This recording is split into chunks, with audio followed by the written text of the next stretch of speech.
It's not late the startup ಸ್ನೇಹಿತರೆ, ಎಲ್ಲರೂ ಹೇಗಿದ್ದೀರಾ? ನಾನು ಕರ್ತನಲ್ಲಿ ಸಂತೋಷವಾಗಿದ್ದೇನೆ. Shalom to all. ಈ ದಿನ ನಾವು ಕೀರ್ತನೆಗಳು 90 ಓದಿ ಧ್ಯಾನ ಮಾಡುವಂತರಾಗೋಣ. ಕೀರ್ತನೆಗಳು 90. ಕರ್ತನೆ, ತಲತಲಾಂತರಗಳಿಂದಲೂ ನಮ್ಮ ವಾಸಸ್ಥಾನವು ನೀನೇ. ಬೆಟ್ಟಗಳು ಉಂಟಾಗುವುದಕ್ಕಿಂತ ಭೂಮಿಯು ಅದರ ದೇಶಗಳು ನಿರ್ಮಾಣವಾಗುವುದಕ್ಕಿಂತ ಮುಂಚಿನಿಂದ ಯುಗ ಯುಗಾಂತರಗಳಲ್ಲಿಯೂ ನೀನೇ ದೇವರು. ಮನುಷ್ಯರೇ, ಸಾಯಿರಿ ಎಂದು ಆಜ್ಞಾಪಿಸಿ ಅವರನ್ನು ಪುನಃ ಮಣ್ಣಿಗೆ ಸೇರಿಸುತ್ತಿ. 1000 ವರುಷಗಳು ನಿನ್ನ ದೃಷ್ಟಿಯಲ್ಲಿ ಗತಿಸಿ ಹೋದ ನಿನ್ನಿನ ದಿನದಂತೆಯೂ ರಾತ್ರಿಯ ಜಾವದಂತೆಯೂ ಅವೆ. ನೀನು ಮನುಷ್ಯರನ್ನು ಪ್ರವಾಹದಿಂದ ಬಡಕೊಂಡು ಹೋಗುತ್ತಿ. ಅವರು ನಿದ್ರೆಗೆ ಸಮಾನರೇ. ಅವರು ಹೊತ್ತಾರೆಯಲ್ಲಿ ಚಿಗುರುವ ಹುಲ್ಲಿನಂತಿದ್ದಾರೆ. ಅದು ಉದಯದಲ್ಲಿ ಬೆಳೆದು ಹೂ ಬಿಡುತ್ತದೆ, ಸಂಜೆಯಲ್ಲಿ ಕೊಯ್ಯಲ್ಪಟ್ಟು ಒಣಗಿ ಹೋಗುತ್ತದೆ. ನಿನ್ನ ಕೋಪದಿಂದ ಇಲ್ಲವಾದೆವು, ನಿನ್ನ ರೌದ್ರದಿಂದ ತಲ್ಲಣಗೊಂಡೆವು. ನಮ್ಮ ದ್ರೋಹಗಳನ್ನು ನಿನ್ನ ಮುಂದೆಯೂ ನಮ್ಮ ಗುಪ್ತ ಪಾಪಗಳನ್ನು ನಿನ್ನ ತೇಜೋ ದೃಷ್ಟಿಯಲ್ಲಿಯೂ ಇಟ್ಟುಕೊಂಡಿದ್ದಿ. ನಿನ್ನ ರೋಷದಿಂದ ನಮ್ಮ ಕಾಲವೆಲ್ಲ ಸಂದು ಹೋಯಿತು. ನಮ್ಮ ವರುಷಗಳು ನಿಟ್ಟುಸಿರಿನಂತೆ ತೀರಿ ಹೋದವು. ನಮ್ಮ ಆಯುಷ್ಕಾಲವು 70 ವರ್ಷ, ಬಲ ಹೆಚ್ಚಿದ್ದರೆ 80. ಕಷ್ಟ ಸಂಕಟಗಳೇ ಅದರ ಆಡಂಬರ, ಅದು ಬೇಗನೆ ಗತಿಸಿ ಹೋಗುತ್ತದೆ. ನಾವು ಹಾರಿ ಹೋಗುತ್ತೇವೆ. ನಿನ್ನ ಕೋಪದ ಬಲವನ್ನು, ಭಯಭಕ್ತಿಗೆ ಕಾರಣವಾಗಿರತಕ್ಕ ನಿನ್ನ ರೌದ್ರವನ್ನು ಗ್ರಹಿಸುವವರ್ಯಾರು? ನಮ್ಮ ದಿನಗಳು ಕೊಂಚವೇ ಎಂದು ಎಣಿಸಿಕೊಳ್ಳುವ ಹಾಗೆ ನಮಗೆ ಕಲಿಸು. ಆಗ ಜ್ಞಾನದ ಹೃದಯವನ್ನು ಪಡೆದುಕೊಳ್ಳುವೆವು. ಯೆಹೋವನೇ, ಮನಸ್ಸನ್ನು ಬೇರೆ ಮಾಡಿಕೋ. ಎಷ್ಟರವರೆಗೂ ಕೋಪ ಮಾಡುವಿ? ನಿನ್ನ ಸೇವಕರ ಮೇಲೆ ಅಂತಃಕರಣವಿರಲಿ. ಉದಯದಲ್ಲಿ ನಿನ್ನ ಕೃಪೆಯಿಂದ ನಮ್ಮನ್ನು ಸಂತೃಪ್ತಿಪಡಿಸು.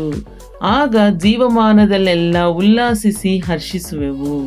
ನೀನು ನಮ್ಮನ್ನು ಕುಗ್ಗಿಸಿದ ದಿವಸಗಳಿಗೂ ನಾವು ಕೇಡನ್ನು ಅನುಭವಿಸಿದ ವರುಷಗಳಿಗೂ ತಕ್ಕಂತೆ ನಮ್ಮನ್ನು ಸಂತೋಷಪಡಿಸು.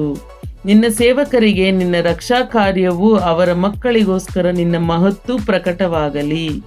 ನಮ್ಮ ಯೆಹೋವ ದೇವರ ಪ್ರಸನ್ನತೆಯು ನಮ್ಮ ಮೇಲೆ ಇರಲಿ. ನಾವು ಕೈ ಹಾಕಿದ ಕೆಲಸವನ್ನು ನಮಗೆ ಸಫಲಪಡಿಸು. ಹಲ್ಲೆಲೂಯ. ದೇವರ ಪರಿಶುದ್ಧ ನಾಮಕ್ಕೆ ಸ್ತೋತ್ರವಾಗಲಿ. ಈ ದಿನ ನಾವು 90ನೇ ಭಾಗವನ್ನು ನಾವು ಓದಿದ್ದೇವೆ ಅಲ್ವಾ? ಸೊ ಇದರಲ್ಲಿ ಕೊನೆಗೆ 2 ಸಲ ನಾವು ಕೈ ಹಾಕಿದ ಕೆಲಸವನ್ನು ನಮಗೆ ಸಫಲಪಡಿಸು ಅಂತ ಹೇಳಿ 2 ಸಲ ಬರೆದಿದೆ.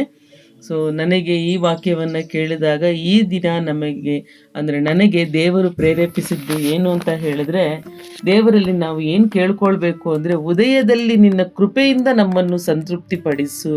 ಅಂದರೆ ಡೇ ಸ್ಟಾರ್ಟ್ ಆಗಬೇಕಾದ್ರೆ ಬೆಳಿಗ್ಗೆ ನಮ್ಮ ಹೃದಯದಲ್ಲಿ ಏನಂತ ನಾವು ಕೇಳ್ಕೊಳ್ಬೇಕು ಅಂತ ಹೇಳಿದ್ರೆ, ದೇವರೇ, ಈ ದಿನ ನಿಮ್ಮ ಕೃಪೆಯಿಂದ ನನ್ನ ಸಂತೃಪ್ತಿಪಡಿಸು. ನಮಗೆ ಏನೇ ಕಷ್ಟ ಬಂದರೂ ಕೂಡ, ಏನೇ ಎದುರುಗಳು ಬಂದರೂ ಕೂಡ, ನಮ್ಮ ಎದುರಿಗೆ ಏನೇ ಇದ್ದರೂ ಕೂಡ ದೇವರ ಕೃಪೆ ಒಂದು ನಮ್ಮ ಜೊತೆ ಇದ್ದರೆ ನಾವೆಲ್ಲವನ್ನ ಗೆಲ್ಲಬಹುದು.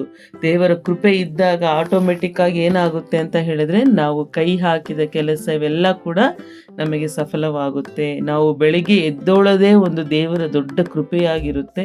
ಸೊ ನಾವು ಎದ್ದ ಕೂಡಲೇ ದೇವರಿಗೆ ಒಂದು ಥ್ಯಾಂಕ್ಸ್ ಹೇಳಿ, ದೇವರೇ, ನಿಮ್ಮ ಕೃಪೆ ಇವತ್ತು ನನ್ನ ಜೊತೆ ಇರಲಿ, ನಿಮ್ಮ ಕೃಪೆ ನನ್ನ ಮೇಲೆ ಇರಲಿ ಅಂತ ಹೇಳಿ ನಾವು ಬೇಡ್ಕೊಂಡಾಗ ನಮಗೆ ಇನ್ನೂ ದೊಡ್ಡ ಆಶೀರ್ವಾದಕರವಾಗಿರುತ್ತೆ. ಈ ವಾಕ್ಯಗಳನ್ನು ನಿಮಗೆ ಆಶೀರ್ವಾದವಾಗಿತ್ತು ಅಂತ ಹೇಳಿ ನಾನು ವಿಶ್ವಾಸಿಸ್ತಾ ಇದ್ದೇನೆ. ನೀವು ಏನಾದರೂ ಮೊದಲ ಬಾರಿಗೆ ನಮ್ಮ ಚಾನಲ್ನ ನೋಡ್ತಾ ಇದ್ದರೆ ಚಾನಲ್ನ ಸಬ್ಸ್ಕ್ರೈಬ್ ಮಾಡ್ಕೊಳ್ಳಿ, ನೋಟಿಫಿಕೇಷನ್ ಬಟನ್ ಕ್ಲಿಕ್ ಮಾಡಿ.